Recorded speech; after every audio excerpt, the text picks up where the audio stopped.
Teachers और professors अच्छे समाज की नींव रखते हैं, और अगर आप भी एक अच्छे समाज और देश के निर्माण में अपना योगदान देना चाहते हैं, साथ ही साथ आप चाहते हैं कि आपको अच्छी सैलरी भी मिले, तो कॉलेज प्रोफेसर का जॉब आपके लिए हो सकता है। नमस्कार दोस्तों, लास्ट बेंच वाले यूट्यूब चैनल में आपका बहुत बहुत स्वागत है।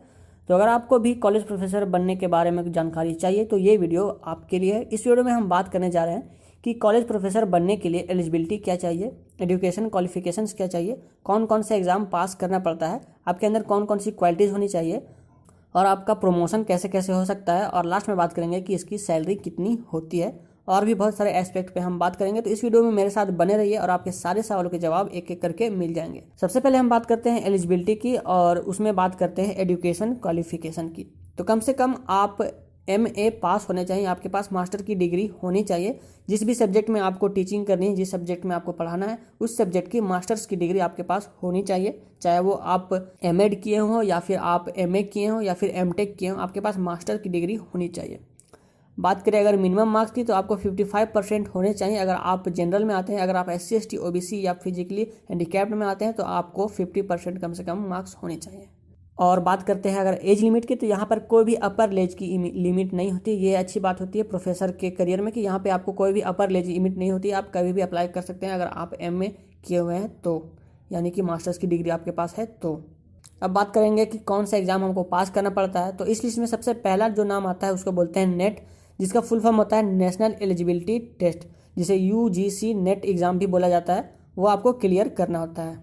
इस एग्ज़ाम को पास करने के बाद आप UGC के अप्रूव्ड कॉलेज में एज ए असिस्टेंट प्रोफेसर की नौकरी पाते हैं, असिस्टेंट प्रोफेसर, और टाइम और एक्सपीरियंस के साथ साथ आप प्रोफेसर बन जाते हैं।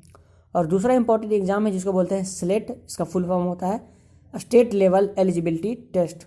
स्लेट का एग्जाम भी UGC यानी कि यूनिवर्सिटी ग्रांट कमीशन के द्वारा कंडक्ट किया जाता है, और इसमें आपको एग्जाम को क्लियर करना होता है। जब आप ये एग्जाम क्लियर कर लेते हैं तो आप अपने स्टेट के अंदर प्रोफेसर बन सकते हैं। जिस स्टेट के लिए आपने अप्लाई किया उस स्टेट के अंदर आप प्रोफेसर बन सकते हैं कॉलेजेस के अंदर। इसके लिए भी आपको PG में यानी कि मास्टर्स में 55% मार्क्स होने चाहिए। ST ST OBC में आते हैं तो आपको मिनिमम 50% मार्क्स होने चाहिए। लेकिन एक चीज़ और हो सकती है, अगर आपने PhD किया हुआ है तो आपको एक फ़ायदा हो सकता है कि आपको एग्ज़ाम देने की ज़रूरत नहीं, आप सीधे अप्लाई कर सकते हैं प्रोफेसर के लिए। अगर आपने PhD किया है तो, अगर आपने 2009 से पहले PhD पास किया है तो आपको नेट एग्ज़ाम देने की ज़रूरत नहीं है। आपको बस सीधे अप्लाई करना है UGC सर्टिफाइड यूनिवर्सिटीज़ में। लेकिन कुछ शर्तों को यहाँ पे ध्यान में रखा गया है, वो कुछ शर्तें मैं आपको बता देता हूँ। आपने जो PhD किया है वो आपने रेगुलर मोड से किया हो। दूसरा बात कि आपका जो रिसर्च पेपर हो कम से कम 2 एग्जामिनर्स ने चेक किया हो जो आउटसाइडर हो, यानी कि बाहर के एग्जामिनर हो। तीसरा बात कि आपने वाइवा एग्ज़ाम दिया हो, वाइवा एग्जाम में आप बैठे हों। फोर्थ में आता है कि कम से कम आप 2 रिसर्च पेपर सबमिट किए हों अपने PhD थीसिस में। अगर ये चारों चीज़ें आपकी शामिल हो जाती है तो आपको PhD के बाद सीधे आप प्रोफेसर बन सकते हैं। अगर नहीं, अगर आपने सिर्फ मास्टर किया है तो आपको जो नेट का एग्ज़ाम होता है उसको क्लियर करना पड़ेगा, या फिर स्लेट का।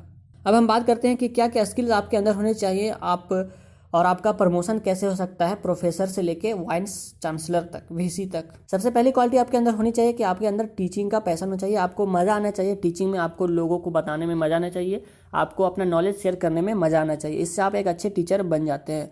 दूसरी बात होनी चाहिए कि आपके अंदर कुछ नया सीखने की जुनून होना चाहिए, क्योंकि प्रोफेसर को हर रोज़ कुछ ना कुछ नया सीखना होता है और लोगों को बताना होता है, स्टूडेंट्स को बताना होता है, गाइड करना होता है।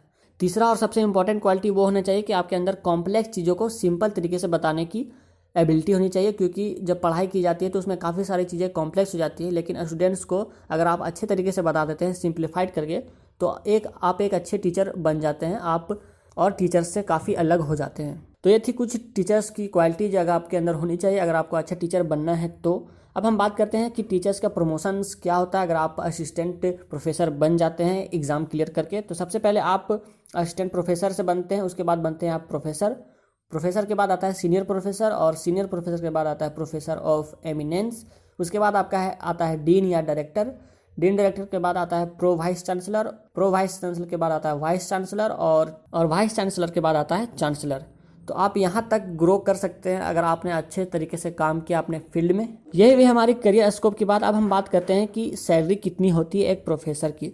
तो सैलरी काफ़ी सारे फैक्टर्स पे डिपेंड करती है। फॉर एग्जांपल आप किस प्लेस में आपका जॉब लगा है, कौन से कॉलेज में आप जॉब करते हैं, आपका कौन से कॉलेज में आप पढ़ाते हैं। अगर आप IIT NIT या फिर IIM जैसे कॉलेज में पढ़ाते हैं तो आपकी सैलरी काफ़ी ज़्यादा होती है। आपका एक्सपीरियंस कितना है, आप कितने सालों तक पहले पढ़ा चुके हैं। तो बात करें अगर आपकी अप्रोक्स सैलरी की, तो आपको 40,000 से लेकर 90,000 तक के बीच में सैलरी मिलती है। तो ये था पूरा रोड मैप कॉलेज प्रोफेसर बनने का। उम्मीद करता हूँ ये वीडियो आपको पसंद आई होगी। अगर आपका भी सपना है प्रोफेसर बनने का तो मुझे कमेंट में लिख के जरूर बताएं, इससे आपको इंस्पिरेशन मिलेगी, आप मोटिवेटेड फील करिएगा। और अगर ये वीडियो आपको अच्छी लगी तो इसे लाइक करिए, शेयर करिए अपने दोस्तों के साथ फेसबुक व्हाट्सएप ग्रुप में। और ऐसी वीडियो मैं लाते रहता हूँ तो मेरे चैनल को आप सब्सक्राइब कर सकते हैं। मैं मिलता हूँ आपसे आगे आने वाली वीडियो में, तब तक के लिए बाय।